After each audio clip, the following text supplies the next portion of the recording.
Bonjour à tous. Dans le cadre de notre projet formulation, Clémentine et moi-même avons formulé un hydrogel thermoréversible à base de poloxamère et de carbopol. Mais dans un premier temps, qu'est-ce qu'un gel thermoréversible? Bonne question Maëva. Eh bien, un gel thermoréversible, c'est un gel qui change d'état en fonction de sa température.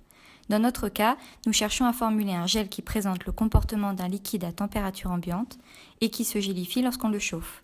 Mais après tout, pourquoi développer une telle formule? Eh bien, c'est assez simple en réalité. Comme vous le savez tous, les thérapies cellulaires sont en plein essor depuis quelques dizaines d'années. Étant donné leur coût pharaonique, diminuer les quantités de cellules souches à injecter devient un véritable challenge pour commercialiser un jour ces thérapies.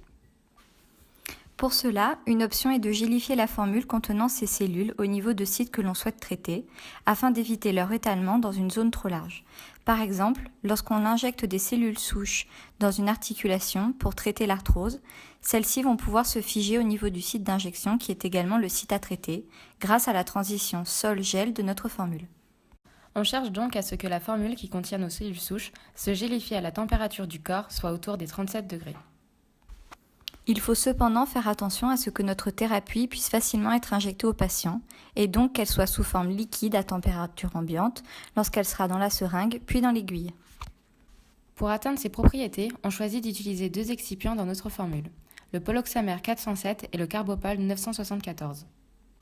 Ok, mais Maëva, peux-tu nous montrer comment on réalise de tels gels? Bien sûr, Clémentine.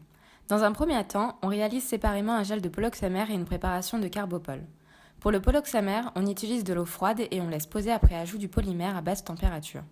Pour la préparation de carbopol, on la réalise à température ambiante et sous agitation, puis on la laisse reposer dans les mêmes conditions. Ok, ça m'a l'air simple en fait. Et après, tu réunis les deux mélanges pour obtenir le gel de copolymère dans les concentrations voulues. Et comment fais-tu pour savoir leur température de transition sol-gel? Eh bien, c'est très simple.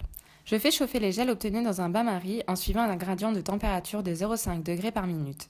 Et j'observe toutes les minutes si le liquide formulé se transforme en gel. Je me base donc sur l'observation des propriétés macroscopiques. Ah oui, ce n'est pas bête comme protocole, et en plus c'est simple à mettre en œuvre. Je pourrais utiliser toutes ces notions dans mes prochaines missions. Merci beaucoup Maëva.